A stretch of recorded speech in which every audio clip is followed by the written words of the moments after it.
So today I want to talk about how language is evolving in the disability community, and how and language is very important. It's every word conjures an image in people, whether it's willing or unwilling, has a reference, and because of that, it's important to really be careful of our language and learn it. And language is always also changing.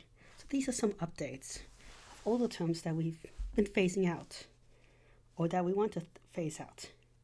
One thing is that many people with various disabilities do not like the word special needs. The reason why, and it's still used a lot, is that would you say food is a special need? Would you say beyond food, would you say water is a special need? Would you say drinking? Would you say hygiene? Would you say housing? Well, no, that's just a need everyone has. But when it comes to a person with a disability, it's not becomes special. Like if you have a food allergy, food becomes a special need, or any other allergy. If you have gastrointestinal problems or a special diet, suddenly your food becomes a special need, not a basic need. Everyone has a right to education, but it becomes special needs when you're dealing with a so-called special person and everything. Also, special means, and the reason why saying it's special is when people think it's special, they don't think about that person in everyday life, or think about them in everyday life. They don't think about accommodating them. And when they do accommodate them, they think it's like a special scenario, like they're a hero, or they did something wonderful or excellent. So people want to move to more of a case-by-case basis of saying like needs of this community or needs of that community, or accessibility and stuff like that. Another older term that's being phased out is selective mutism, which is a real thing. Anyone can get it, but it's more common in the autistic community by far. And that's when for a while you can't speak, or you can't speak properly. It's usually in the autistic community done by when the people are overloaded, or sometimes when it gets people off guard. When I'm overloaded and it gets me off guard, I can't speak for a while until I'm focused and everything. And that can be a real challenge when someone just comes out of the blue and says hi, and I just can't say hi back, or when I have to order food at a busy cafeteria. Stuff like that. So it is what it describes. It starts sounding like what it describes you. Selectively, summertime, mute. But selective kind of makes it sound like you're choosing to be it. You're not always. But I've never chose to be it. And none of the autistic or people with disabilities have chosen to be it. So we're now preferring the word situational mutism, or situational mute, which is getting a lot more common. It's really catching on. And that's because it's situational, and those situations can vary from person to person, but it's not a choice. Okay, the next one is functional labels. So functional labels, huge deal. There's a big history. They deserve the entire own video. But functional labels, it's saying, usually people say high functioning autistic or low functioning autistic. Now then you will hear like very low, very high, or like superlatives or other things in front of them. But the problem with functional labels is that they're applied to more than just autistics. They're applied to depression, to a bunch of things, even to the LGBTQ plus community, but they have nothing to do with actual ability.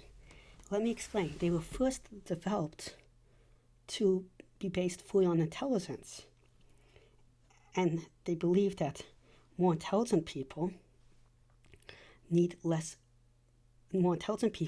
could be made normal. Literally conversion therapy. The people who promoted this were conversion therapists, and they believed that they could overcome the difficulties of training. And this even applied to depression, where people could overcome depression if they were intelligent enough. So high functioning people were just treated like they could make normal, or they could do it or live it. Lives. Low functioning people, which is totally false, or people they gave up on and said you have no future because you're not intelligent enough, according to them. And so messed up, because a lot of these people could have a wonderful, bright future. It's just the whole idea about how they measure the IQ is really messed up. They've shown that IQ is a very measured, standardized test. It doesn't take into personality. It doesn't take into account unique abilities. It often doesn't work in the autistic community even, because like some of us have so many complications, like we might be very stressed out and do poorly on tests. We might have very specific abilities or not that don't reflect on tests. It doesn't measure like social ability. It doesn't. Some of us have processing issues that can make the test harder. Like we have trouble with the format of test or reading the test actually. But if it's done verbally, different IQ tests, like the Raven IQ test where there's no time limit, oftentimes autistics do a lot better than normal one with some time limits. And time limits cause pressure and processing difficulties. So there's all these different things that the IQ tests are not accurate. They don't reflect actual abilities or needs. They don't affect emotional abilities, sensory difficulties, and stuff like that. And if you're high, convert. The ones we just give up. Then it gets even worse. They purposely change the scores, and there's records of this too, and even change the test to make it look like POCs were less intelligent, specifically black people. And they made it so women appeared less intelligent. And then there's all these other biases, which really messed it up. Then they got rid of it by the IQ test saying it's messed up. Instead, they did an intelligence assessment still. But then the intelligence assessment was by the super biased way where you meet a psychologist and they tell you how intelligent you are based on a short interview or some stuff you submitted as a parent. Yeah, it doesn't really work. That really does not tell you how intelligent the kid is. Plus then there's a lot of hidden biases there. And tell me, if you have like if you know someone for half an hour, can you really tell me much about them? And again, a ton of bias creeps in. What makes it even worse on top of that, and this is why I almost need a video, is people think it correlates to ability. So think high functioning people don't need help because they're functional. And then they make a whole explanation about these people do not need as much help because they have this autism when they might just need as much help. And the low functioning people they think need a ton of help when they might not need any help. So they make all assumptions based on it. Instead of ever using functional labels, please describe the specific person, like this person has auditory difficulties, this is how you help them. That's going to give them the right support, that's going to give them the right help. Or say they're very good at this, they're very bad at this. Just be specific. Okay, so functional labels are now, they got rid of it officially, but many people insist on using it and blah blah blah, and they can get very mean. Currently, what they try to replace it in the newest diagnostic manual, which the APA came out with, is autistic levels. There's level 1, 2, and 3, and supposedly level 3 is the most need of support. Level 1 needs very little support, but it's still very messed up. And let me just show you a quick graphic about it, if I can find it. Let's look at this graphic. Okay, you look at level 1. I can befriend or date non-disabled people, but it's hard and I'm often lonely. That's level 1. Literally, there's a long history of judging you by who you date in the autistic community, not the autistic, but the psych community. Literally, if you date a non-normal person, you're seen as needing more support. Well, that is awful. You shouldn't look at that as something like that. It's just messed up. But it's part of the assessment, like to ask you questions for other people who they can date and who they can be friends with, not realizing that it might be the other people around them that are being messed up to them, or they might prefer people that are disabled, and that's okay. And yeah, and most non-disabled people are horrible to disabled people. I can handle change, but I prefer routine. What's wrong with liking routine? And then there's my visiting is seen as annoying, as quirky, annoying. That's not about. See here, and okay, well, level 2 says mostly, my repetitive behaviors are mostly unusable. My intense repetitive is calming and important to me. What's wrong with repetitive behavior? What is wrong with a person walking around in circles or tapping their hands or doing something like that? It's not necessarily wrong, but they make it sound wrong and awful.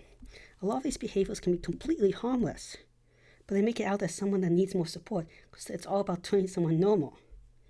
People may think my developmental delays are signs of laziness or insecurity, but that's, again, it's not about how much, it's not about you, it's about what people think about you. I might meet milestones late. Yeah, you might meet some milestones late in level 2, but you might meet some really early, so how can we judge it? And same as with level 3. Then the first ones is all about how obvious it is that you're different. But like, again, it's all about people judging you about how obvious you are autistic, not who you actually are, which is what makes it so messed up. And then it's based on biased ableist traits. So again, it doesn't correlate it. And you should do the same thing with functionally, actually describe the person. And there's many thoughts like that out there. So last one, and sort of the biggest, and the thing that people yell at me the most for, people threatening to kill me just online in the comment sections, well, this is person first language versus identity first language. Almost 100% of the autistic community prefers identity first language, and I'll get to explain that, what the difference is. Person first language, also PFL, is like saying, first you say person or people, they say with whatever, so like person with, say person, you say like person with autism. Identity first, you first say the identity, autistic, then you say what the person, so autistic person, and it's also sometimes identity first abbreviated IFL. Why is this important? Well, person first language makes it sound like autism is something separate from us when it isn't. It also is clunky, it's a lot longer to say, and it really just doesn't, it means that like it's something to cure, to get rid of, separate. It's not who we are, but identity first, it means you're taking pride in that aspect of identity, which many autistics are. Even the ones that have it bad, even the ones with high support needs, not have it bad, but have high support needs, say it. That was a big misspoken. Because it's who you are, and you should take pride in who you are, or just say it confidently. And it's even worse when someone not of your identity treats your identity as something as the same. Also, then people online come up with very bad answers against it, like, oh, but you're so much more than just your autism. Well, I'm a Jewish person. I'm not only Jewish, but I don't say person with Judaism because that makes it sound strange, clunky, and something like that just randomly attached to myself that I can get rid of. You all the time say, you don't say red car, you say red car, you don't say car that is colored red. None of the other forms of identity descriptions are almost never object first or language first. It's almost always the descriptive first, because that's what's describing the person. It's so much about pride, and so many ableist organizations use person first. That's really harmful, and we're trying to reclaim identity for identity first language. Also, even if you don't get that, it's what we say we want. And if we say what we want to say, you should listen, because that's respecting us, giving us autonomy to believe in us. Another point, even if you don't like it, is the APA, which was a huge fight with it in many organizations, now officially recognizes identity first language as the proper way. So now it is grammatically correct. It used to be that people did not recognize it grammatically because institutions with no autistic people made up that thing, saying it was a disability that should get rid of and be cured. So yeah, now we have, it's grammatically correct. And you might say, well, I know one autistic that likes it. Well, first of all those comments are very specific because it's never by an autistic person. It's always a child or something, which is very filtered. Parents say a lot of things about the child, which is not necessarily true. or you never meet the child, and why isn't the child saying, or the child when they grow up might change their preferences or learn as they learn about community. So don't get rid of that child or the ones. Listen to autistic people, please. Use it as the first language. I am autistic. I'm not a person with autism. Well, thank you for this listening to this talk. I hope you found it informative. If you have any questions, comments, ideas, please put them in the comment section below. Please like and subscribe and share. I want to reach 4,000 hours total watched and 1,000 subscribers within a year since starting this channel, which is hard, but I think possible, but I need your help. Thank you very much.